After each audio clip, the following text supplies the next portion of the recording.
नमस्कार, सुस्वागतम, वेलकम। मैं निधि माली आपके अपने इस YouTube चैनल में आप सभी का स्वागत करती हूँ। आज मैं आपके सामने धनु राशि वालों का मई माह का मासिक राशिफल लेकर उपस्थित हुई हूँ। और सबसे पहले जान लेते हैं इस माह में आने वाले कुछ विशेष व्रत और त्योहारों के बारे में। 5 मई को बुद्ध पूर्णिमा का पर्व बड़ी धूमधाम से मनाया जाएगा और 31 मई को निर्जला एकादशी आ रही है। निर्जला एकादशी सभी एकादशियों में सर्वश्रेष्ठ मानी जाती है और इस एक एकादशी को करने से सभी एकादशियों के समान हमें पुण्य फल की प्राप्ति हो जाती है। इस दिन जो भक्तजन निर्जल रहकर व्रत करके भगवान विष्णु की पूजा आराधना करते हैं, उन पर सदैव भगवान विष्णु की कृपा बनी रहती है। उनके समस्त कष्टों और पापों का शमन हो जाता है, वो मोक्ष की प्राप्ति करते हैं। इस दिन दान पुण्य का भी अपना विशेष महत्व रहता है। इस दिन ठंडे और पेय पदार्थों का दान किया जाता है। तो ये है कुछ व्रत और त्योहार जो कि इस माह को बना रहे हैं विशेष। अब ग्रहों की स्थिति के हिसाब से ये माह कैसे विशेष है उसके बारे में जान लेते हैं। सबसे पहले बात करते हैं ग्रहों के राजा सूर्य की, जो कि वर्तमान में अपनी उच्च की राशि मेष में विराजमान है और 15 मई को वे अपनी सम राशि वृषभ में प्रवेश कर जाएंगे। वहीं बुध ग्रह की बात करें तो वे इस पूरे माह अपनी मित्र राशि मेष में विराजमान रहने वाले हैं। मंगल ग्रह वर्तमान में अपनी सम राशि मिथुन में विराजमान है और 10 मई को अपनी नीच की राशि कर्क में प्रवेश कर जाएंगे। वहीं गुरु ग्रह की बात करें तो वे इस पूरे माह अपनी अति मित्र राशि मेष में विराजमान रहेंगे। शुक्र ग्रह वर्तमान में स्वग्रही होकर अपनी खुद की राशि वृषभ में विराजमान है और 2 मई को राशि परिवर्तन कर अपनी अति मित्र राशि मिथुन में प्रवेश करेंगे। 30 मई को पुनः राशि परिवर्तन कर कर्क राशि में प्रवेश कर जाएंगे। शनि ग्रह की बात करें तो वे इस पूरे माह अपनी मूल त्रिकोण की राशि कुंभ में स्वग्रही होकर विराजमान रहेंगे। राहु और केतु की बात करें तो वे इस माह अपनी सम राशि मेष और तुला में विराजमान रहने वाले हैं। तो ये है इस माह की ग्रह गोचर की स्थिति का हाल और इन ग्रहों की स्थितियों के आधार पर ही इस माह का मासिक राशिफल धनु राशि वालों का दिया जाएगा। तो शुरू करते हैं धनु राशि वालों का मई माह का मासिक राशिफल। सबसे पहले मैं आपको बता दूं कि ये जो मैं आपको राशिफल दे रही हूँ ये चंद्र गणनाओं पर आधारित है और आपकी राशि और लग्न दोनों के हिसाब से समान रूप से प्रभावशाली है। अतः सबसे पहले आपके राशि स्वामी की बात कर लेते हैं। आपके राशि स्वामी गुरु, जो कि अपने से पंचम जाकर बैठे हैं और पंचम भाव में गुरु के रिजल्ट अच्छे मिलते हैं, पर यहाँ पर गुरु राहु के साथ चांडाल योग भी बना रहे हैं और शनि की तीसरी दृष्टि भी पड़ रही है। ये समय प्राकृतिक आपदाओं का हो सकता है। इस माह में कुछ वैश्विक समस्याएं उत्पन्न हो सकती हैं। हमारे देश में राजनीतिक षड्यंत्र होना, आगजनी, भूकंप जैसी घटनाएं हो सकती है। किसी योगी तपस्वी की हत्या हो जाना, इस टाइप की कुछ घटनाएं होने की संभावना, ऐसे संकेत मिल रहे हैं क्योंकि मई माह में मंगल भी नीच के हो रहे हैं और इन 4 ग्रहों पर शनि की दृष्टि भी पड़ रही है। तो ये समय सतर्क होकर चलने का है। हालांकि आपके राशि स्वामी गुरु, जो कि अपने से पंचम जाकर बैठे हैं, वो आपका इतना नुकसान नहीं करेंगे। आपको बस अपने बुद्धि और विवेक को बनाए रखना है, अपने विवेक का साथ नहीं छोड़ना है। रिश्तों में तालमेल बना रहेगा, ददियाल से रिश्ते अच्छे रहेंगे। यहाँ कोई भी कार्य जल्दबाजी में किया तो नुकसान की स्थितियां बढ़ सकती है। सामाजिक मान सम्मान और प्रतिष्ठा बनी रहेगी। गुरु चूंकि आपके सुखेश भी हैं, तो सुख स्थान के हिसाब से भी गुरु के रिजल्ट आपको अच्छे मिलेंगे क्योंकि अपने से एक घर आगे जाकर बैठे हैं। हालांकि गुरु कहीं ना कहीं राहु के साथ चांडाल योग बनाते हुए दब रहे हैं। शनि की दृष्टि के कारण गुरु वैसे रिजल्ट नहीं दे पाएंगे, पर कर्ज की स्थितियों का सामना भी नहीं करना पड़ेगा। फाइनेंशियली आप थोड़े से बैलेंस होकर चलेंगे तो दिक्कतें नहीं आएगी। यहाँ पर प्रॉपर्टी से संबंधित कार्यों को करने से पहले उनके पेपर जरूर चेक कर लें क्योंकि आपके साथ धोखा भी हो सकता है। माँ के स्वास्थ्य को लेकर चिंता जरूर रहेगी, परंतु माँ का पूरा सहयोग आपको प्राप्त होगा। आपके जीवन में सभी कार्य द्रुत गति से संपन्न होते चले जाएंगे। तो ये समय गुरु के रिजल्ट आपको बेहतरीन दिलवाएगा। अब आते हैं आपके द्वितीय भाव पर, जो कि एक कुटुंब, पैतृक संपत्ति का घर, रोजमर्रा के लाभ का घर। इसके स्वामी हैं शनि, जो कि पराक्रम भाव में स्वग्रही होकर बैठे हैं। शनि का पराक्रम भाव में स्वग्रही होकर बैठना आपके पराक्रम में निरंतर वृद्धि करेगा। छोटे भाई बहनों का साथ और सहयोग आपको भरपूर मिलेगा। रोजमर्रा के लाभ में वृद्धि होगी। इस समय नई नई योजनाओं को आपको सौंपा जाएगा। बड़ी जिम्मेदारियां आपको अपने ऑफिस में मिल सकती है। अधिकारी आपके कार्यों से प्रसन्नचित्त नजर आएंगे। राजनीति से संबंधित शुभ समाचार आपको प्राप्त होंगे। आपकी महत्वाकांक्षाएं और मनोकामनाएं पूर्ण होगी, जिससे आपका कॉन्फिडेंस लेवल बढ़ता हुआ दिखाई देगा। तो शनि आपको बहुत ही अच्छा रिजल्ट इस माह प्रदान करेंगे। अब आते हैं आपके पंचम भाव पर, और पंचम भाव बहुत महत्वपूर्ण है इस माह, क्योंकि पंचम भाव के स्वामी अब मंगल अपने से तृतीय बैठे और नीच के होकर वे 10 मई को अपने से चतुर्थ जाकर बैठेंगे, यानी आपके अष्टम भाव में बैठेंगे। अष्टम भाव के लिए तो मंगल बहुत अच्छे हैं, क्योंकि नीच के हो रखे हैं, खुद क्रूर ग्रह है। अष्टम भाव अच्छा नहीं है तो उल्टा उसे ठीक करेंगे। पर पंचम भाव के हिसाब से रिजल्ट इतने अच्छे नहीं हैं।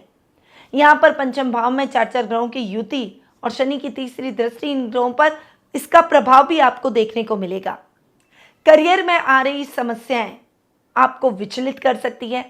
इस समय करियर का ग्राफ ऊपर नीचे होगा। वर्क प्लेस पर षड्यंत्र होना, सहकर्मियों का सहयोग नहीं मिलना, अकेले पड़ जाना, अकेले जिम्मेदारियां बढ़ जाना, इस तरह का आपको माहौल अपनी प्रोफेशनल लाइफ में देखने को मिलेगा। वहीं संतान की तरफ से भी चिंता के भाव आपके मन में उत्पन्न होंगे। उसके करियर, पढ़ाई या फिर उसके बिहेवियर को लेकर आप चिंतित होते हुए दिखाई देंगे।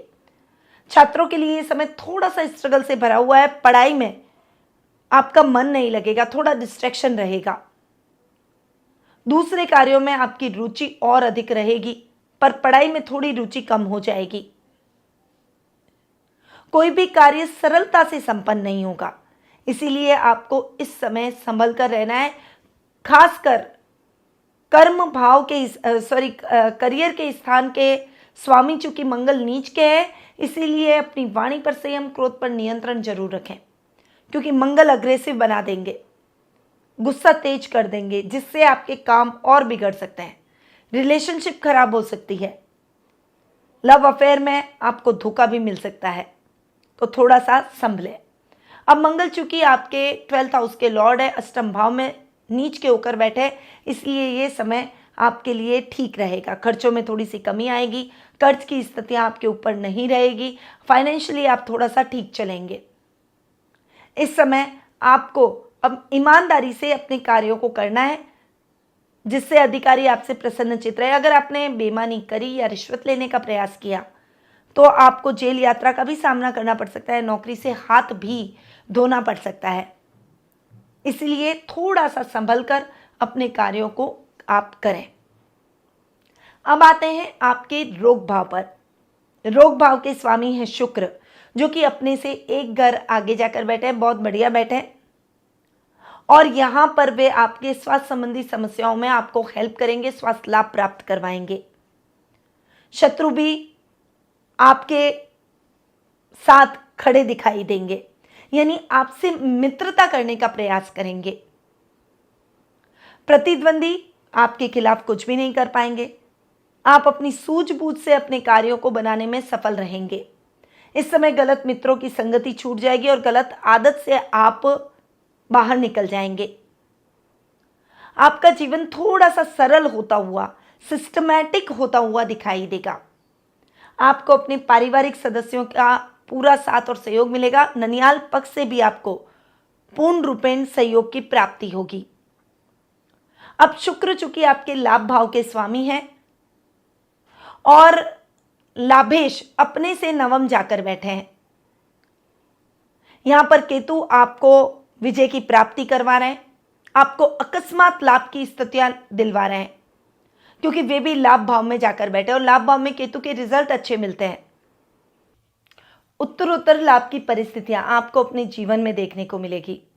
व्यापारी वर्ग व्यापार के विस्तार की योजनाओं पर कार्य करते हुए दिखाई देंगे। ये समय आपको बहुत अच्छे रिजल्ट शुक्र के दिलवाता हुआ दिखाई देगा। सर्कल और लेवल बढ़ेगा। और घर में कोई लग्जीरियस आइटम की खरीदारी भी आपके द्वारा की जा सकती है। तो ये है शुक्र के परिणाम। अब आते हैं आपके सप्तम भाव पर। सप्तम भाव के स्वामी है बुध, जो कि आपके कर्म भाव के भी स्वामी हैं, और बुध जाकर बैठ रहे हैं आपके पंचम भाव में। सप्तमेश की बात करूं तो अपने से 11वें जाकर बैठे। हालांकि शनि की दृष्टि जरूर है, पर बुध के रिजल्ट फिर भी आपको ठीक मिलेंगे क्योंकि त्रिकोण में जाकर बैठे हैं। इस समय व्यापारी वर्ग व्यापार को आगे बढ़ाने की योजनाएं बनाएंगे। हालांकि आपको सोच समझकर आगे बढ़ना पड़ेगा। जिसके साथ भी आप कोलैबोरेट करते हैं या फिर जिसका भी आप ऑर्डर ले रहे हैं, काम कर रहे हैं, उसके बारे में पूरी जांच पड़ताल करके ही आगे बढ़ें। जल्दबाजी में कोई भी डिसीजन ना लें। इस समय लाइफ पार्टनर का पूरा साथ और सहयोग मिलेगा और घर में मांगलिक कार्यक्रमों की रूपरेखा रखी जाएगी। अब बुध चूंकि आपके कर्मेश भी हैं, तो कर्म भाव के हिसाब से भी बुध के रिजल्ट आपको ठीक मिलेंगे। इस समय थोड़ा सा स्ट्रगल काम में जरूर रहेगा, पर मेहनत करेंगे, प्रयास करेंगे तो सफलता जरूर पाएंगे। आपके पिता से वैचारिक मतभेद हो सकते हैं, इसीलिए उनसे वाद विवाद की स्थितियों में न पड़े। इस समय उनकी आज्ञा में रहें और वो जो कहते हैं उन्हें सुने और उन्हें इंप्लीमेंट करने की कोशिश करें। यहां पर आपको स्टाफ में कुछ अमेंडमेंट करना पड़ सकता है। व्यापार में कुछ उतार चढ़ाव वाली स्थिति अचानक से आ सकती है, उसके लिए अपने मन को तटस्थ रखें। वहीं नौकरी पेशा लोगों को भी बड़ी जिम्मेदारी सौंपी जा सकती है। थोड़ा सा वर्क प्रेशर और लोड थोड़ा ज्यादा रहेगा, पर आप अपनी मेहनत के दम पर अपने कार्यों को सही समय पर पूर्ण कर अधिकारियों की प्रशंसा के पात्र जरूर बनेंगे। अब आते हैं आपके अष्टम भाव पर। अष्टम भाव की अगर मैं बात करूं तो अष्टम भाव के स्वामी है चंद्रमा, और मंगल जा रहे हैं अष्टम भाव में 10 मई को। यहां पर मंगल का नीच का होकर अष्टम भाव में बैठना आपकी रूटीन की लाइफ को ठीक करेगा।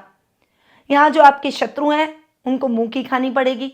आप सजगता से अपने कामों को बना लेंगे, कामों में अच्छी सफलता प्राप्त होगी, अचानक धन लाभ के योग बनेंगे।